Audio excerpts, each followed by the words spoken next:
Bastidores da Bíblia, episódio número 30. Estamos aqui no dia 25 de novembro de 2021.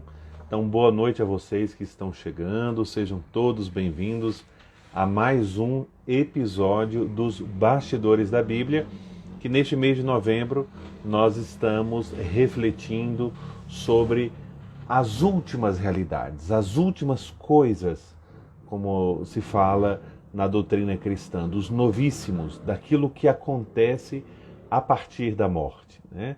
Com a nossa morte, com a nossa partida deste mundo, o que acontece depois. E nesse mês de novembro, dedicado às almas do purgatório, dedicada também à reflexão sobre a morte, sobre o fim da nossa vida, sobre o nosso destino eterno. Então também nós temos a ocasião de, aqui nos Bastidores da Bíblia, refletir um pouco sobre o inferno, como foi o primeiro episódio, depois de um episódio dedicado ao catecismo da Igreja Católica, como uma fonte de formação, uma fonte de segura de aprendizado da doutrina cristã. Então, primeiro refletimos sobre o inferno, depois sobre o purgatório, na quinta-feira passada, e hoje, última quinta-feira de novembro, nós vamos refletir sobre o céu, sobre o paraíso. Então, quero dar as minhas boas-vindas a todos vocês que estão chegando, sejam todos bem-vindos, e hoje estaremos terminando essa trilogia, né, do inferno, purgatório e céu, tá bom? E nós vamos fazer uma reflexão, espero que possa ajudar a vocês, que seja interessante também para vocês, para mim é muito interessante, também porque é um tema que, infelizmente, né, é pouco tratado. Quantas vezes você já ouviu uma palestra, uma pregação, uma homilia sobre o céu, sobre o inferno, sobre o purgatório, não só mencionando, mas dando elementos da Sagrada Escritura, dando elementos da nossa doutrina, né, iluminando a nossa mente, esclarecendo a nossa fé, poucas vezes, com certeza, né? E é um tema de grandíssima importância, né, um dos artigos do credo, ou seja, faz parte da essência da nossa fé, né, é o 12º artigo do credo, ou seja, o credo se conclui com a afirmação da nossa fé na vida eterna. Creio na vida eterna. Então, por isso, é muito importante. Quero, nesta noite, dar as boas-vindas a todos vocês. Sejam todos bem-vindos aqui na nossa live, né, que vamos dedicar hoje à vida eterna. Então, vamos começar logo, porque há muito tema hoje para tratar. Como eu falava antes, segundo a minha opinião, e não só a minha, muita gente que entende do assunto fala a mesma coisa, infelizmente se fala pouco do céu. E quando se fala do céu, né, se fala ou através de historinhas um pouco, só de níveis de comparação, sem muito conteúdo bíblico, sem muitos elementos de doutrina, né, da nossa doutrina, que é tão rica, ou com imagens literárias, assim um pouco vagas, né, quase como uma projeção celeste de nossas buscas de felicidade terrenas, né, ou como a escapatória do inferno. Eu não quero sofrer, eu não quero inferno, então eu vou para o céu, como se fosse o céu uma escapatória do inferno. E muitas vezes como um cenário assim, às vezes a gente não tem a ocasião de falar com sinceridade, né? E aí às vezes a gente não expressa essa nossa impressão. Mas no fundo, às vezes se apresenta o céu para nós como algo um pouco repetitivo, tedioso, né? Porque nós vamos ver Deus face a face, porque tem uma felicidade eterna. E nós temos muita dificuldade em entender o que é eterno, né? E ainda o que é viver sem sofrer, é como se fosse uma vida assim, um pouco anestesiada, monótona. Como nós somos acostumados ao sofrimento, à privação, às dificuldades, à provação, ao pecado, né, ao mal. Então a gente tem um certo gap para perceber a grandeza do que é a vida eterna e, por outro lado, muitas vezes o que nos é apresentado não é muito atraente, né? Muito atraente. É bom, né? É o máximo, como se fala, mas às vezes não é muito atraente. Então, antes de falar do que é o céu, a gente tem que afirmar que quando se fala de céu, nós estamos falando de vida eterna. Vida eterna. E muitas vezes quando a gente usa essa expressão, vida eterna, a gente logo se prende ao adjetivo. Eterna. Ah, porque é uma vida que não se acaba. Ah, porque é uma vida para sempre. Ah, porque... E a gente se esquece do substantivo. Antes de ser eterna, a vida eterna é vida. Esse é o conteúdo principal. Crer na vida eterna é crer que nós podemos participar, que nós podemos fazer parte da vida, com V maiúsculo, que é Deus. Ter a própria vida de Deus. Participar da própria vida de Deus. E a vida eterna não é uma eternidade, no sentido assim de um período atemporal, vago e sem fim. Não. Nós cristãos, propriamente falando, para ser bem precisos, nós não acreditamos na eternidade. Porque a eternidade é um conceito vago. Nós acreditamos em Deus que é eterno, que é o eterno. Isso é muito importante. E quando dizemos que acreditamos na vida eterna, nós estamos afirmando, no fundo, quase que sintetizando todo o credo. É por essa vida eterna que nós fomos criados. É por esta vida eterna, que é Deus, que nós fomos redimidos. É por esta vida eterna que nós somos glorificados e queremos viver eternamente nela, com ela e por ela. Então, isso é muito importante ter presente, né? A vida eterna é a vida daquele que é o eterno. E é vida. E é viva. Não é uma tela imensa, onde eu vou ficar contemplando Deus face a face, assim, como se fosse uma dimensão estática. O que é próprio da vida? O que é próprio de um ser vivo? De qualquer ser que possua vida? Ser dinâmico. Ter movimento.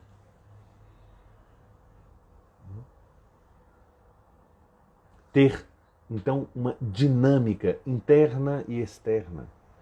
A vida eterna é dinâmica, não é estática. Tudo aquilo que existe e tudo também aquilo que tem vida vem desta vida que é o próprio Deus, criado por Deus. Então a gente não pode perder de vista isso. E nós estamos aí às portas do novo ano litúrgico. Nesse domingo agora começa o novo ano litúrgico na igreja, o ano litúrgico C, durante o qual seremos conduzidos pelo evangelista Lucas, e que começa com o primeiro domingo do Advento, né? E é interessante que estamos encerrando a trilogia sobre os novíssimos justamente às portas do novo ano litúrgico. Então, como é que vamos fazer a reflexão de hoje? A reflexão de hoje ela vai se dividir em duas partes. A primeira parte, nós vamos fazer uma reflexão sobre o mistério do céu. O que seria o céu? E para isso nós vamos ter duas fontes que vão nos ajudar, nos contar qual é a essência, quais os elementos essenciais da doutrina sobre o céu, do mistério do céu, que está além do que nós podemos imaginar e pensar. Então, em primeiro lugar, vamos ser instruídos pelas palavras do Catecismo da Igreja Católica, esse nosso grande amigo, o Catecismo, esse nosso grande tesouro da Igreja que nos ajuda e que nos ensina tanto. Então, em primeiro lugar, isso. Vamos ser conduzidos pelo Catecismo da Igreja Católica. E depois, vamos também nos deixar instruir por um texto de São Tomás de Aquino, numa explicação que ele faz, uma conferência que ele faz sobre os artigos do credo. E aí vamos pegar um trecho quando ele trata do último artigo do credo, creio na vida eterna. E a segunda parte, nós vamos concluir a nossa reflexão sobre o céu fazendo uma breve meditação sobre o relato de São Lucas sobre a crucificação de Jesus. Jesus e o bom ladrão. E aí vamos ver toda a dimensão de céu e de paraíso aí nesse trecho do Evangelho de Lucas. Tá certo? Então vamos logo para a primeira parte que poderíamos chamar aí a doutrina sobre o céu. Isso para a gente aprender em pontos bem didáticos, bem claros, que aqui não há discussão, não há teorias teológicas, nós não estamos fazendo também a evolução do dogma, não. Aqui vamos simplesmente apresentar os elementos da doutrina sobre o céu a partir do Catecismo da Igreja Católica e vamos apresentar praticamente em 5 tópicos. Em 5 tópicos, logo temos a doutrina do céu segundo o Catecismo da Igreja Católica. Então, em primeiro lugar, o Catecismo busca responder à pergunta básica e elementar. O que é o céu? E como é que o Catecismo responde a essa pergunta? Responde dizendo o seguinte: esta vida perfeita com a Santíssima Trindade, essa comunhão de vida e de amor com ela, com a Virgem Maria, com os anjos e todos os bem-aventurados, chama-se céu. O céu é o fim último e a realização das aspirações mais profundas do homem, o estado de felicidade suprema e definitiva. Veja como em poucas palavras nós temos tanto conteúdo. Então, logo nessa primeira pergunta, poderíamos dizer o que é o céu, o Catecismo da Igreja Católica nos responde nos dando 4 tópicos importantes. 4 tópicos. O que é o céu? Então a gente pode dar 4 respostas diferentes, em que em cada uma delas se revela uma dimensão do céu, certo? Então, vamos ver quais são essas 4 que aparecem nesse texto que acabamos de ler agora. Em primeiro lugar, o céu, como eu já dizia lá na introdução, é vida, eu falava de vida eterna, é a vida perfeita com a Santíssima Trindade, com Deus, que é um só Deus, em 3 pessoas: Pai, Filho e Espírito Santo. Então, em primeiro lugar, o céu é essa vida perfeita. Não há nada de imperfeição. Uma vida perfeita com a Trindade. Depois, um segundo aspecto apresentado pelo Catecismo é uma comunhão de vida e de amor. Aí entra a palavra comunhão. Comunhão, ou seja, uma interpenetração, uma comunhão de vida, essa comunhão que se dá entre pessoas, entre a Trindade e os bem-aventurados e os anjos, essa dimensão pessoal, essa dimensão pessoal do céu, a comunhão de vida e de amor com a Trindade, com a Virgem Maria, com os anjos e todos os santos. Então aqui nós teríamos a dimensão eclesiológica e personalista do céu. Depois o terceiro elemento, o céu, agora aqui como que a dimensão existencial, uma dimensão antropológica. O Catecismo diz,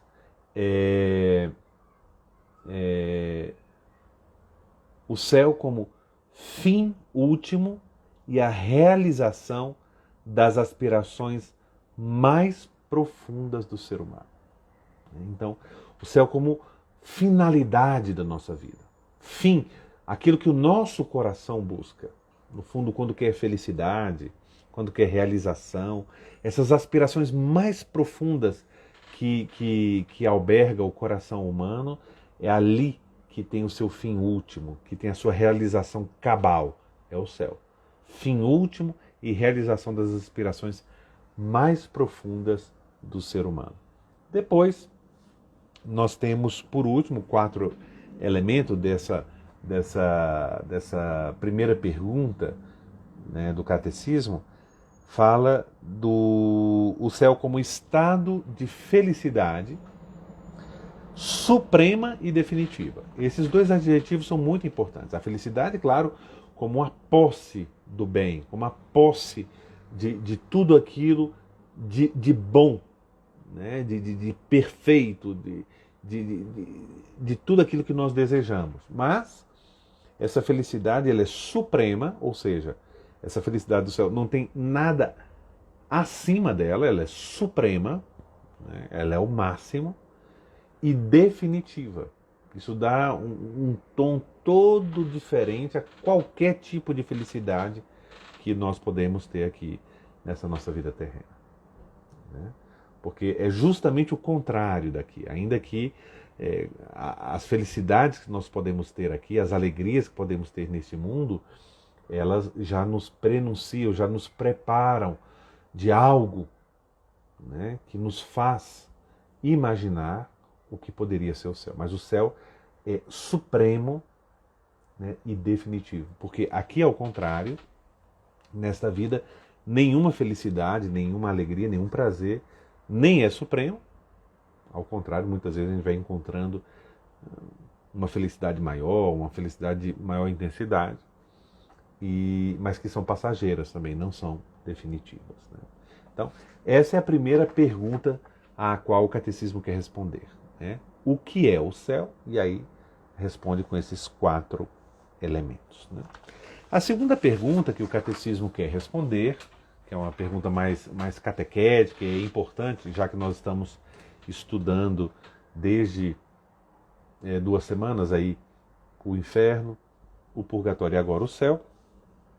Se nós perguntássemos ao catecismo, quem é que, entre aspas, entra no céu, né? Quem entra no céu? E o catecismo responde com muita clareza: os que morrerem na graça e na amizade de Deus e estiverem perfeitamente purificados, viverão para sempre com Cristo. Serão para sempre semelhantes a Deus, porque o verão tal como Ele é, face a face, né? Então, é muito importante aqui 2 condições, né, para que uma pessoa viva no céu, né? Primeiro, morrer na graça e na amizade de Deus. Aqui, graça e amizade são sinônimos, são 2 formas de apresentar essa comunhão com Deus, esse de viver na graça de Deus, né? Então, são sinônimos interessantes. Mas morrer na graça e na amizade de Deus, uma pessoa também pode acontecer de ir ao purgatório. Qual é a diferença entre a pessoa que vai para o céu, e se vai, por favor, entre aspas, porque não são lugares, né, mas entrar no céu, entrar na vida de Deus, e a pessoa que entra no purgatório? Aqui está justamente no nível de purificação, né? Aí entra o segundo elemento. Morrer na graça e na amizade de Deus, perfeitamente purificados. Lembre-se que um dos elementos característicos das almas que vão para o purgatório era uma purificação imperfeita. Imperfecte, dizia o termo latino, imperfecte purificati. Então, purificados imperfeitamente, né? E o catecismo, quando fala das pessoas que entram no céu, os santos, fala do céu como viver para sempre com Cristo. Nós vamos ver logo a seguir o que significa isso. Ver a Deus face a face, que é uma coisa que ninguém vê neste mundo, né? Não vê Deus face a face. A visão direta, imediata de Deus é algo que é a essência do céu, né?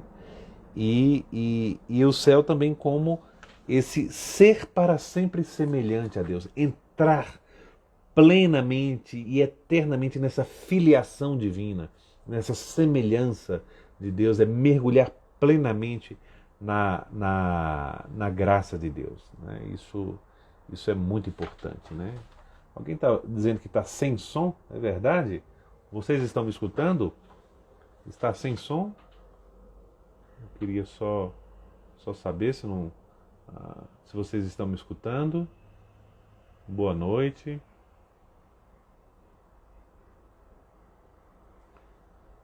Alguém falou aí que está sem som. A Denise está falando que está normal. Talvez tenha que está ok a Socorro. Então, eu acho que talvez tenha que aumentar o volume aí do próprio celular ou do computador que vocês estão acompanhando, que eu acho que pode melhorar, né? Agora, a terceira dimensão sobre a doutrina do céu no Catecismo da Igreja Católica. Aí eu usaria aqui um termo técnico, mas logo eu explico para vocês. É o que nós chamaríamos de dimensão cristológica do céu, né? O que é que, quando a gente fala de céu, de vida eterna, o que isso tem a ver com Cristo? Claro, tem a ver tudo, né?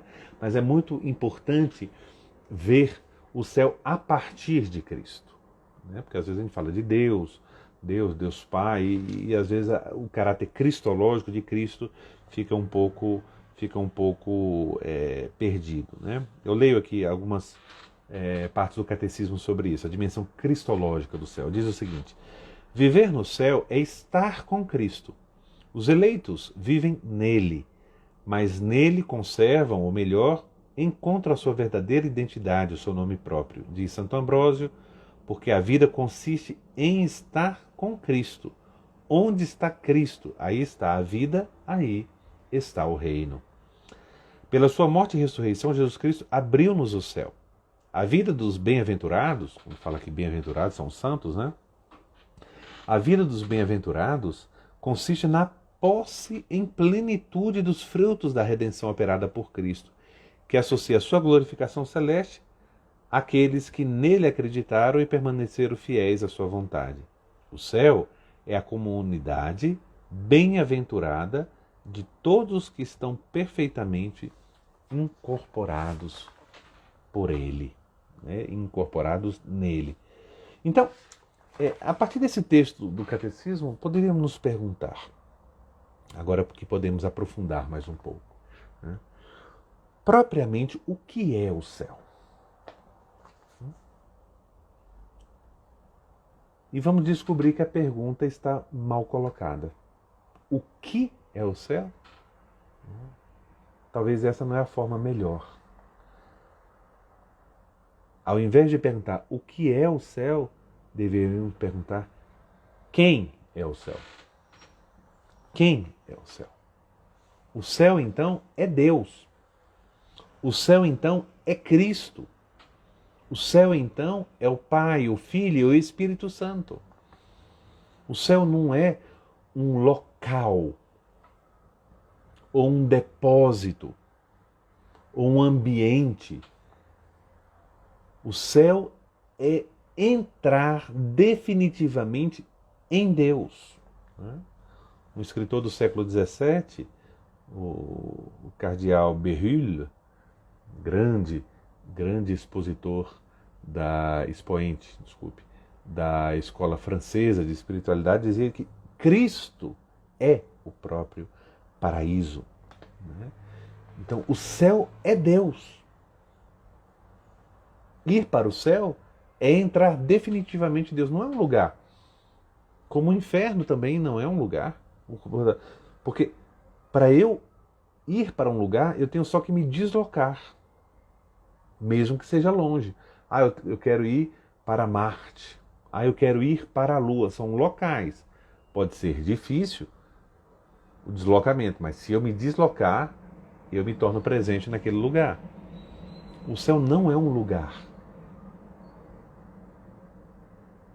Por isso, estar hoje aqui não significa estar longe do céu, porque o céu é Deus.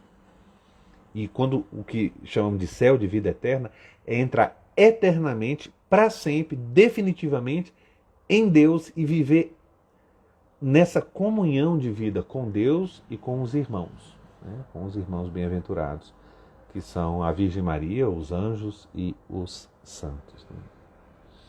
Então, como diz o catecismo, essa dimensão de Cristo no céu, né?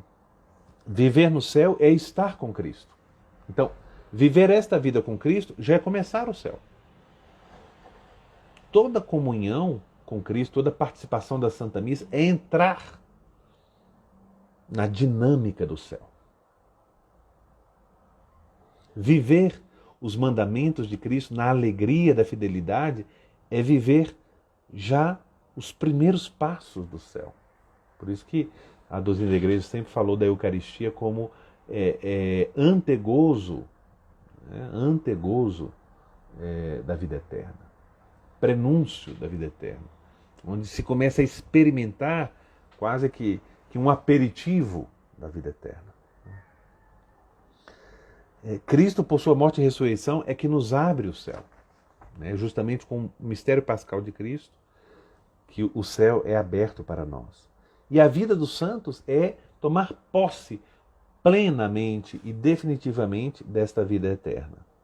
E coloca o catecismo no céu como essa comunidade bem-aventurada de todos que estão perfeitamente incorporados em Cristo.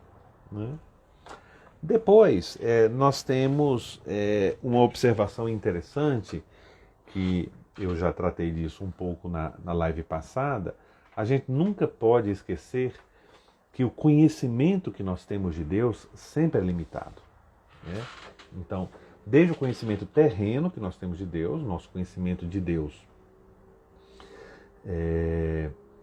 ele tem uma dimensão natural, quando a gente se pergunta pela causa de tudo aquilo que existe. Então, um conhecimento racional da existência de Deus, mas o conhecimento que nós temos de Deus, quem é Deus, que Deus nos ama, que Deus nos criou, que Deus nos salvou, que Cristo, que a misericórdia de Deus, o perdão de Deus, o plano de salvação de Deus, a Trindade, a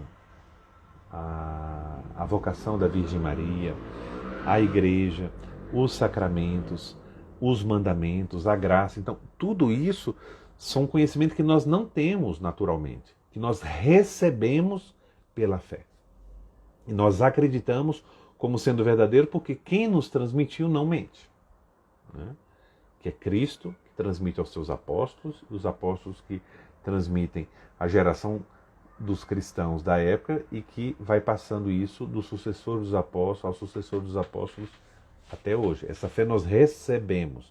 O fato de receber a fé, isso que nós chamamos de tradição.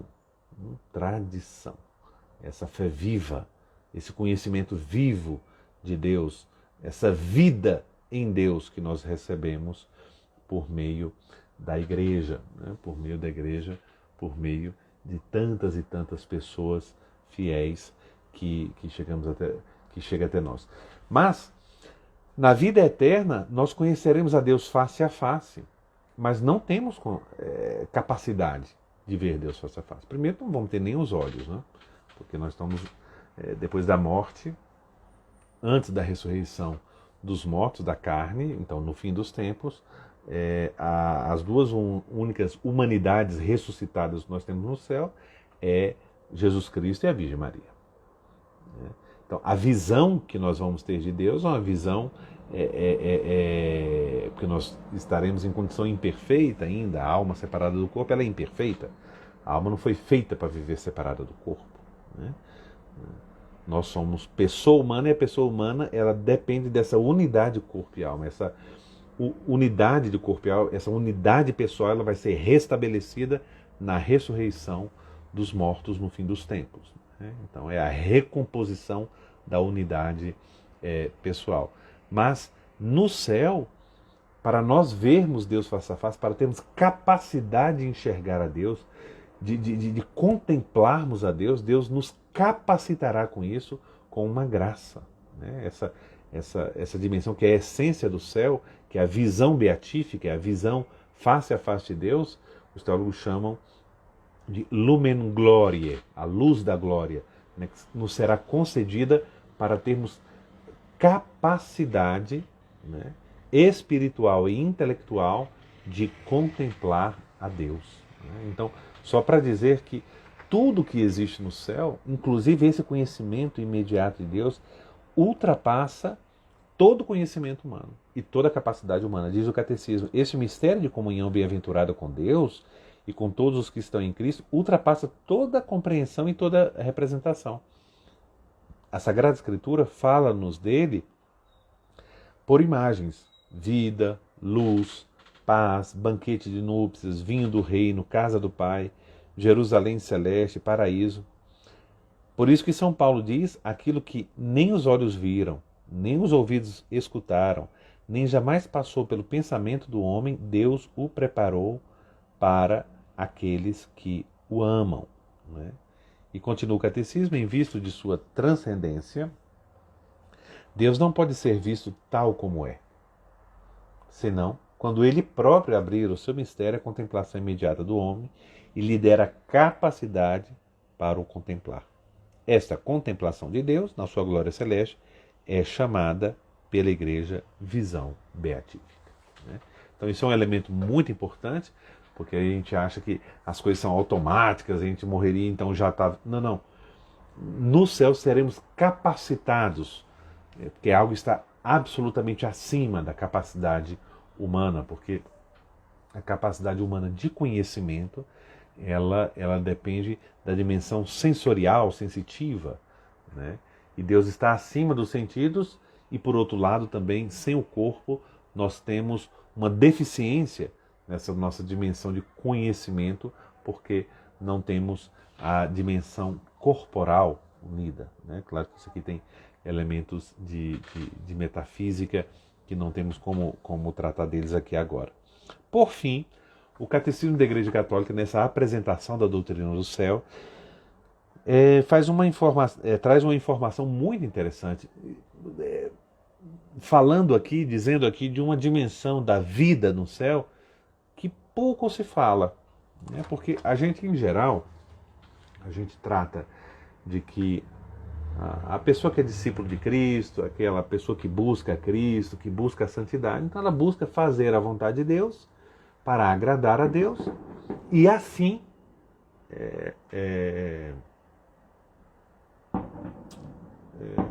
alcançar a felicidade eterna, ir para o céu. Então fazer a vontade de Deus para ser salvo, para viver eternamente com Deus. E fica parecendo que fazer a vontade de Deus é uma coisa só desta vida. Fica parecendo que fazer a vontade de Deus é só um meio para conseguir uma recompensa. E não é assim. Não é assim nem aqui, porque o céu não é o prêmio aos nossos bons desejos e boas ações, porque até as nossas boas ações dependem da graça, da bondade e da misericórdia de Deus. Se fosse só assim, o céu não seria uma graça, seria um salário, né? Mas não é assim. Mas o que é que o Catecismo da Igreja nos fala nesse número 1029? Que inclusive no céu, unidos aos anjos e aos santos, nós estaremos todos também continuando a fazer a vontade de Deus, aquilo que Deus espera de nós, né? Em relação às pessoas que ficaram aqui, então entra a dimensão da intercessão, que é uma dimensão de caridade, né? Que há uma dimensão de união ao sofrimento de Cristo, né? Na glória do céu, diz o Catecismo, os bem-aventurados continuam a cumprir com alegria, olha que interessante, continuam a cumprir com alegria, porque se o cumprimento não é com alegria, não tem grande valor, né? Então continua a cumprir com alegria a vontade de Deus em relação aos outros homens e a toda a criação. Eles, né, os bem-aventurados, já reinam com Cristo, com Ele reinarão pelos séculos dos séculos. E eu lembro que essa verdade aqui ela é muito importante porque ela está inserida no Pai Nosso. Né? Quando a gente reza o Pai Nosso que está no céu, santificado seja o vosso nome, venha a nós o vosso reino, seja feita a vossa vontade, assim na terra, aqui na terra, como no céu. E como é que essa vontade de Deus é feita no céu? Assim como ela é feita, cumprida, realizada pelos anjos e pelos santos. Né? Então, a cumprir a vontade de Deus, que é um elemento fundamental da nossa vida de filiação divina, da nossa filiação em relação a Deus, continua eternamente. Então, esses são os 5 tópicos com os quais o catecismo apresenta a doutrina do céu. Depois eu gostaria de apresentar brevemente, é um texto muito bonito de São Tomás de Aquino, e de uma das suas conferências sobre o credo, justamente a última conferência em que ele trata do último artigo do credo, que é o creio na vida eterna, né? E ele apresenta algumas características dessa vida do céu, né? Se a gente perguntasse assim, tudo bem, a vida eterna é uma vida, mas então que tipo de vida é essa vida eterna? E ele apresenta 6 traços, 6 características da vida no céu, né? Quais são essas características? Em primeiro lugar, a essencial, a fundamental, a característica raiz, né? O céu é essencialmente a união definitiva com Deus, né? Diz São Tomás de Aquino, esse belo texto, em primeiro lugar, a vida eterna une-nos a Deus, pois Deus mesmo é o prêmio e a consumação de nossos esforços todos. Eu sou o teu protetor e tua imensa recompensa, diz o livro do Gênesis. Esta união consiste na visão perfeita, como diz São Paulo, vemos agora como por espelho, em enigma, depois face a face. Então, o primeiro traço, o céu como união definitiva com Deus. O segundo traço, né? O céu é o máximo louvor. O que é louvar? Louvar é um pouco, ainda que esteja unido, mas é um pouco diferente de agradecer, de dar graças. Agradecer é dirigir-se para Deus, né, mostrando-se grato por um benefício recebido, ou por tudo aquilo que Deus faz e nos dá. Isso é gratidão, isso é dar graças. O louvor é reconhecer a divindade de Deus, é reconhecer quem Deus é, a sua grandeza, a sua infinitude, né, a sua eternidade, a sua bondade sem fim, né? E o céu vai ser o máximo louvor, diz São Tomás, comporta ainda o máximo louvor, segundo o profeta Isaías, gozo e alegria nela haverá, ação de graças e voz de louvor. O louvor, o reconhecimento de todas as criaturas, por meio das vozes dos anjos e dos santos, da grandeza de Deus. O terceiro traço, que é um dos que eu acho mais interessantes, é o céu como perfeita satisfação do desejo. O homem, o ser humano, homem, mulher, é um eterno descontente, né? Porque insatisfeito, não vê os seus desejos, até os desejos bons e honestos, plenamente satisfeitos, né?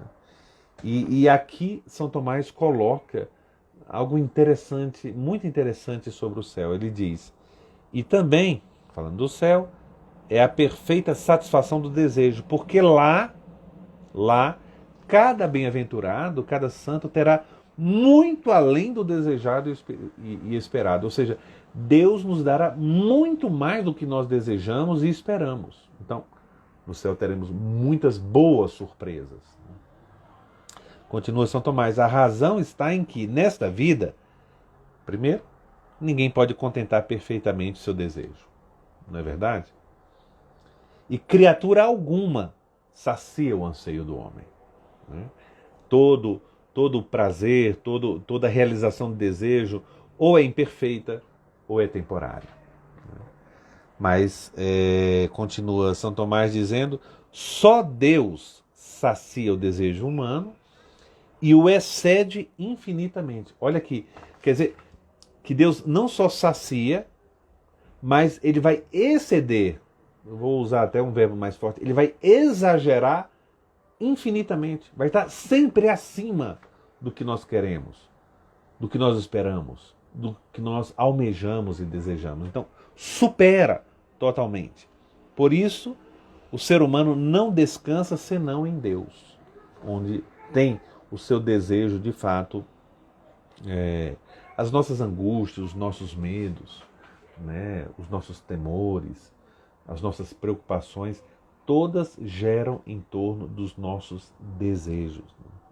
E aí São Tomás lembra um outro santo, Santo Agostinho, né, seu mestre, que diz: Tu, Senhor, nos fizeste para ti, e inquieto está nosso coração enquanto não repousa em ti. Depois, ligado a esse aspecto, um quarto traço da vida do céu, diz São Tomás de Aquino, o céu como entrada na alegria do Senhor. Aqui é uma interpretação de uma frase de Jesus, texto bíblico, de São Tomás. Já que na pátria, né, na pátria celeste, na pátria eterna, no céu, já que na pátria os santos possuirão a Deus perfeitamente, nós já vimos que o céu é essa posse perfeita, ter Deus perfeita e eternamente, né? É evidente que seu desejo será saciado e ainda a glória o excederá, como São Tomás já explicou anteriormente. Assim diz o Senhor, né, naquela parábola do fim dos tempos, né? Entra na alegria do teu Senhor. Agostinho, então, explica essa passagem, né? Santo Agostinho. O gozo inteiro não entrará nos que se alegram. O gozo, a alegria inteira não entrará nos que se alegram. Mas os que se alegram é que entrarão inteiramente nessa alegria. Ou seja, não é a alegria de Deus que vai entrar em nós. Somos nós que vamos entrar inteiramente na alegria de Deus. E como diz outra passagem, sereis saciados quando aparecer a tua glória e quem cumula de bens o teu desejo. E aí os dois últimos traços que giram em torno da dimensão da alegria e do prazer, né? O quinto traço do céu é que não existe comparação neste mundo ao prazer do céu. Porque no céu, o prazer, nós podemos, na nossa cabeça ou na nossa experiência, evocar a lembrança de qualquer tipo de prazer. Prazer espiritual, prazer físico, prazer dos vários âmbitos da vida, do âmbito sexual, do âmbito dos prazeres da comida, da bebida, da alegria da conquista, do sucesso, da realização, da amizade. Então, prazeres dos mais vários, bons prazeres, dos mais variados tipos, né? Diz São Tomás de Aquino, tudo aquilo que é prazeroso e delicioso, tudo ali no céu haverá com superabundância. Se procuramos delícias, lá haverá um máximo e perfeitíssimo prazer, porque brotando do sumo bem de Deus, como diz o Salmo, delícias à tua direita para sempre. E por fim, a última dimensão, poderíamos dizer, a dimensão comunitária, a dimensão social da vida eterna, né? Que é a alegre companhia dos santos. Por fim, o céu, diz São Tomás, consiste ainda na suave companhia de todos os santos. Né? Sociedade agradável, a mais não poder, porque cada um terá em companhia de todos os bem-aventurados todos os bens. Um amará o outro como a si mesmo. Então se alegrará com o bem do outro como se fosse próprio. O que terá por resultado que crescerá a alegria e o gáudio de um na medida do gáudio de todos. Né? Olha que interessante. Então, a comunhão no céu ela é tão perfeita que a minha alegria ela cresce quando cresce a alegria dos outros. E a alegria no céu ela é perfeita, ela é plena, mas há crescimento. Né? É um tema que não dá para desenvolver aqui, mas há diferença de glória, há diferença de intensidade, né? na participação da graça de Deus, onde nós seremos planificados, em tudo aquilo que nós somos. Né? Basta lembrar da parábola de Jesus, uma das parábolas da misericórdia, onde Jesus diz que haverá mais alegria no céu por um só pecador que se converte do que por 99 justos. Mais alegria no céu. Jesus aqui revela um pouco dessa alegria que não para de crescer, de se exceder e de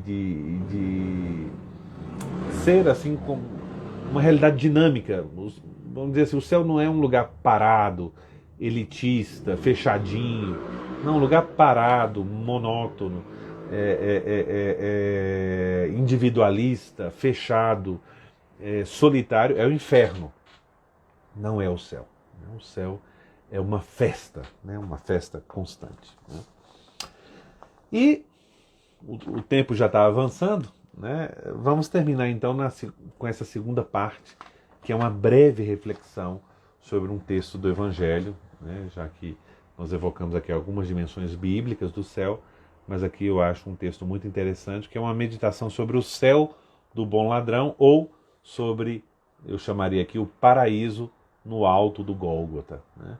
Então é o texto de Lucas, capítulo 23, versículos 39 a 43. Lucas 23,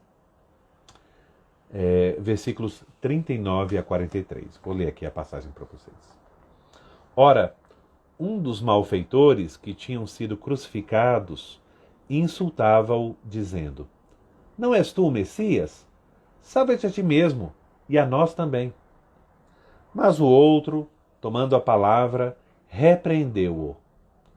Nem sequer temes a Deus, tu que sofres o mesmo suplício? Quanto a nós, fez-se justiça, pois recebemos o castigo que as nossas ações mereciam. Mas ele nada praticou de condenável. E acrescentou: Jesus, lembra-te de mim quando estiveres no teu reino. Ele respondeu-lhe: Em verdade te digo, hoje estarás comigo no paraíso. É uma passagem bíblica muito tocante. Né? Isso, nós temos textos belíssimos ao longo de toda a história da igreja sobre esta passagem. Mas eu queria compartilhar aqui com vocês só algumas reflexões breves dentro dessa reflexão mais ampla que estamos fazendo sobre o mistério do céu. Em primeiro lugar, o cenário, né? Onde é que acontece, né?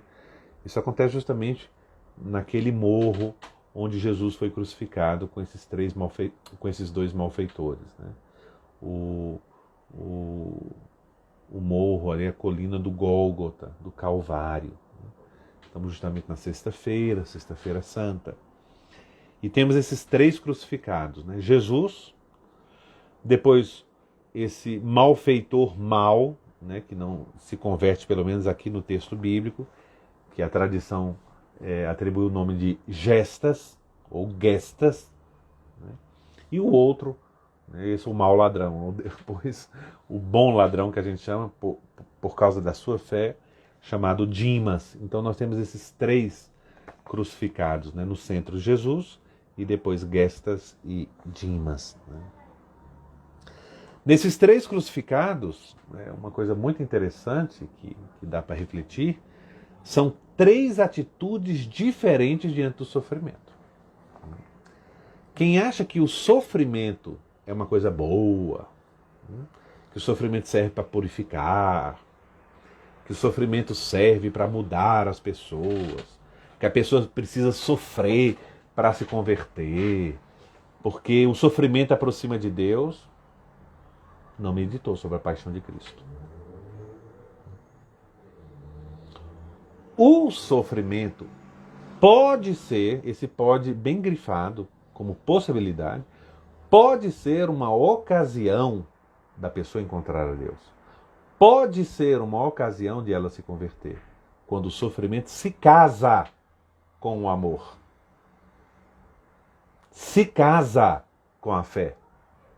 Quando o sofrimento está inundado de entrega. E aí o sofrimento se torna cruz. Se torna doação, oblação. O que aproxima de Deus é o amor, não é o sofrimento. E nós vemos no mau ladrão. Ele está sofrendo como Jesus e como Dimas, o bom ladrão. O sofrimento é o mesmo. O sofrimento físico externo que estão vendo. E um se aproxima de Deus e o outro provavelmente não. Pelo menos nos atendo aqui às palavras do evangelista Lucas. Então aqui nos mostra que muitas vezes certas teorias e até pessoas cristãs espalhando isso, né, certas teorias de que o sofrimento é redentor, não entende que aqui tem um detalhe. Deus não quer que nós soframos. Deus quer que nós amemos. O que acontece é que muitas vezes o nosso encontro com Deus vai se dar por meio do sofrimento, o sofrimento como um caminho que pode também me afastar de Deus. Certo? Então isso é muito importante, não temos tempo de desenvolver, que é um tema interessante. O cristianismo não é um dolorismo, o cristianismo não é uma doutrina masoquista ou sadista. O cristianismo é uma fé de ressurreição, de redenção e de uma visão altamente positiva de tudo aquilo que é humano, de tudo aquilo que Deus criou. O corpo, a alma, a vida, a bebida, a comida, o esporte, tudo que é bom vem de Deus.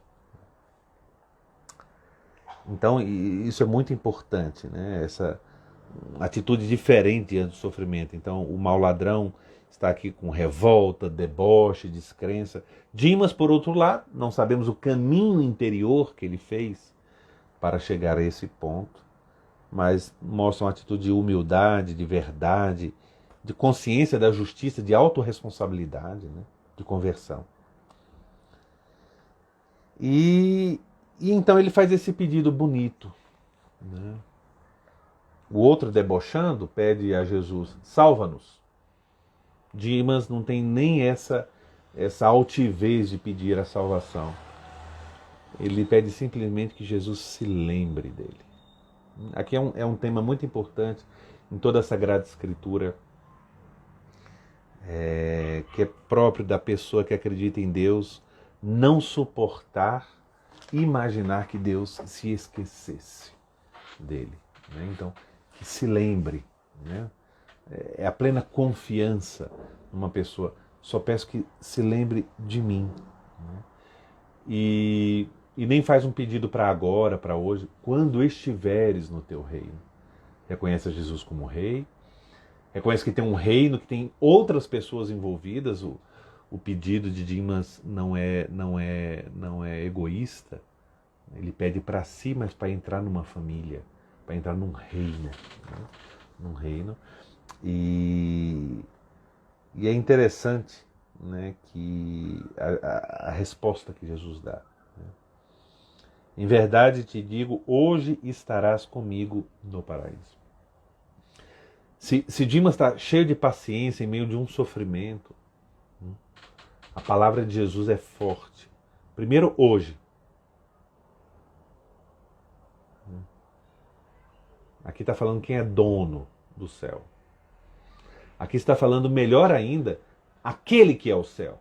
Aquele que tem por nome paraíso.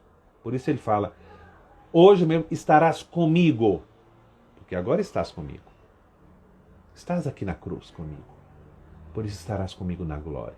E é interessante porque aqui é a única vez nos evangelhos que aparece a palavra paraíso. A única vez que Jesus usa a palavra, o termo paraíso, paraidisios, né, em grego, paradeisos. E é interessante se a gente faz um paralelo entre essa cena e o relato da transfiguração do Senhor. Se a gente vê, na transfiguração, está lá Jesus envolto na sua glória, dialogando com Moisés e Elias sobre a cruz. Né? Sobre a paixão. Agora, Cristo está aqui na cruz, no alto da cruz, não no alto do Monte Tabor, mas no alto do Monte Calvário, dialogando sobre o paraíso. Né?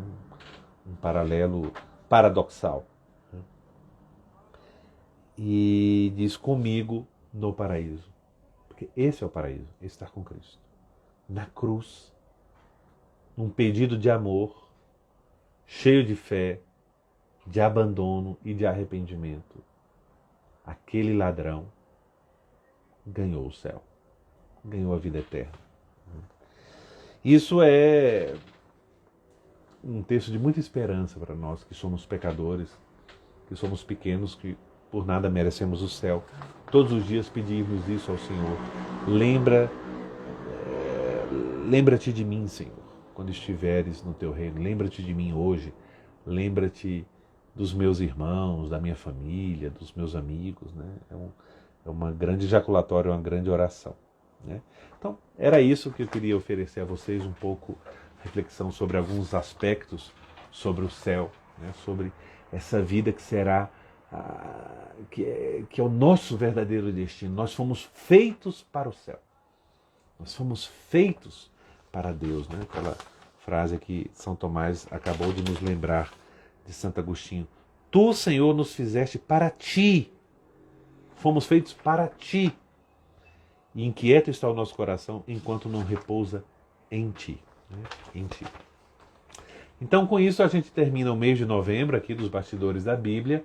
O mês de dezembro, então, a partir da próxima quinta-feira, será dedicado à nossa preparação para o Natal. Vamos nos preparar para o Natal, vamos viver bem o tempo do Advento com a Sagrada Escritura e com a liturgia. Vamos ter cada quinta-feira, nos Bastidores da Bíblia, alguns elementos de reflexão sobre o Advento, sobre a preparação da vinda de Cristo e sobre o mistério do Natal, tá certo? Então, nós estamos aí começando o grande ano litúrgico, belo ano litúrgico, novo, agora no domingo, dia 28, e na próxima quinta-feira, então, teremos já uma reflexão sobre esse tempo do Advento. O que é? O que ele encerra para nós e o que tem a dimensão bíblica do Advento, né? Esse tempo litúrgico tão rico e tão fecundo, né? Não sei se vocês têm pergunta, parece que alguém anotou uma pergunta aqui. Não, é só dizendo que estava ótimo. Eu quero agradecer a participação de todos vocês. Quero pedir que continue divulgando aos seus parentes. Muita gente está divulgando entre os parentes, entre os amigos, colegas, parceiros aí de pastorais, de movimentos, de cursos.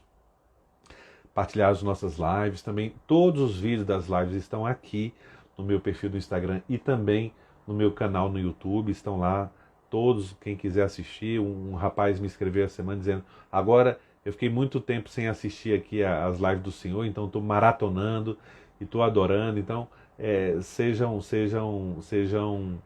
muito bem-vindos todos para participar conosco de cada live e também assistir e divulgar todo o material que nós temos à disposição aqui no meu perfil, tá certo? Então, olha, desejo a todos vocês uma boa noite, um bom descanso e uma boa entrada de ano litúrgico no próximo domingo, tá certo? Olha, um forte abraço a todos vocês e até a próxima quinta-feira. Tchau!